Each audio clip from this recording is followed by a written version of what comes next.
ನಾಳೆ ಬೆಳಗ್ಗೆ ನನಗೆ ವಿಚ್ಛೇದನ ಕೊಟ್ಟು ಗಂಟು ಮೂಟೆ ಕಟ್ಕೊಂಡು ಹೋಗ್ತಾ ಇರೋ. ಇಲ್ಲ ಅಂತಂದ್ರೆ ಇಲ್ಲಿರೋ ಒಂದೊಂದು ಕ್ಷಣನೂ ನೀನ್ ನರ್ಕ ಅನ್ಭವಿಸೋ ಹಾಗೆ ಮಾಡ್ತೀನಿ.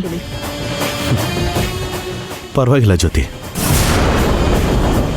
ಅದೇನೇ ಕಷ್ಟ ಬಂದರೂ ಸರಿ, ನೀನು ಅದೆಷ್ಟೇ ನೋವು ಕೊಟ್ಟರು ಸರಿ, ನಾನಿಲ್ಲಿಂದ ಹೋಗೋದು ನಿನ್ನ ಕರ್ಕೊಂಡೆ.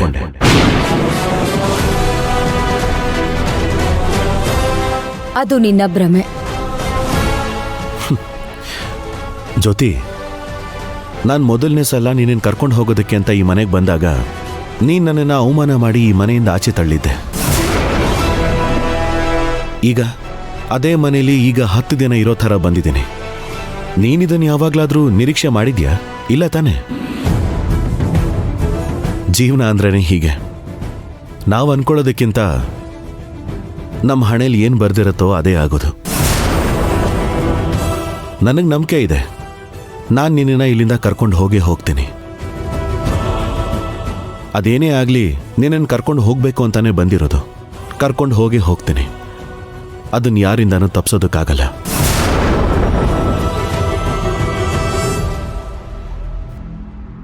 ಬಿದ್ರೂ ಮೀಸೆ ಮಣ್ಣಾಗಿಲ್ಲ ಅಲ್ಲ ನಿನಗೆ?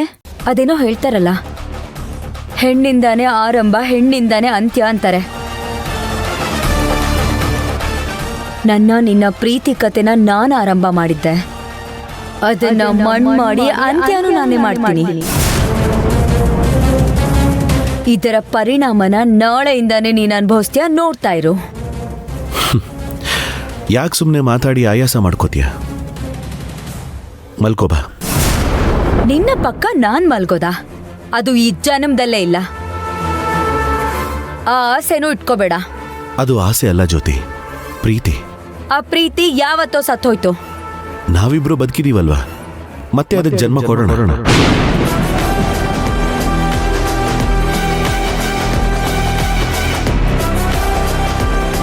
ನಿಂತ್ಕೋ. ಎಲ್ಲಿಗೆ ಹೋಗ್ತಾ ಇದ್ಯಾ? ಇಲ್ಲಿ ಮಲ್ಗೋಗ್ಬಿಡಲ್ಲ ಅಂದಮೇಲೆ ಹೊರಗಡೆ ಹೋಗ್ತೀನಿ. ಯಾಕೆ? ನಮ್ಮ ಅಪ್ಪನ ಮುಂದೆ ಹೋಗಿ ಕಣ್ಣೀರ್ ಹಾಕಿ ಕಂಪ್ಲೇಂಟ್ ಕೊಟ್ಟು ಅವ್ರು ನಾಳೆ ಬಂದು ನಂಗೆ ಬುದ್ಧಿ ಹೇಳಿ ಅಂತನಾ? ಅದೆಲ್ಲ ಆಗೋದಿಲ್ಲ. ಬಾಯ್ ಮುಚ್ಕೊಂಡು ಇಲ್ಲೇ ಕೆಳಗ್ ಬಿತ್ಕೋ. ನೀನು ನನ್ನ ಕಣ್ ಮುಂದೆನೆ ಬಿದ್ದಿರ್ಬೇಕು. ಇನ್ ಮುಂದೆ ನೀನ್ ನನಗಾಗ್ಲಿ ಮನೆಗಾಗ್ಲಿ ಯಜಮಾನ ಅಲ್ಲ, ಜವಾನ.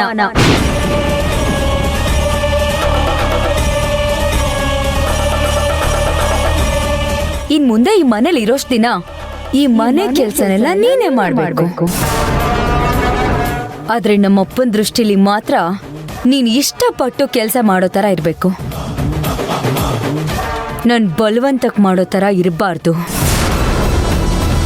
ಅಕಸ್ಮಾತ್ ನಮ್ಮ ಅಪ್ಪನ್ಗೇನಾದ್ರೂ ನಾನೇ ಬಲವಂತ ಮಾಡಿ ಕೆಲಸ ಮಾಡಿಸ್ತಿದೀನಿ ಅಂತ ಗೊತ್ತಾದ್ರೆ ಅವತ್ತೇ ಈ ಮನೇಲಿ ನಿನ್ನ ಕೊನೆ ದಿನ ಕತ್ ಹಿಡಿದು ಆಚೆ ದಬ್ಬೇಕಾಗತ್ತೆ.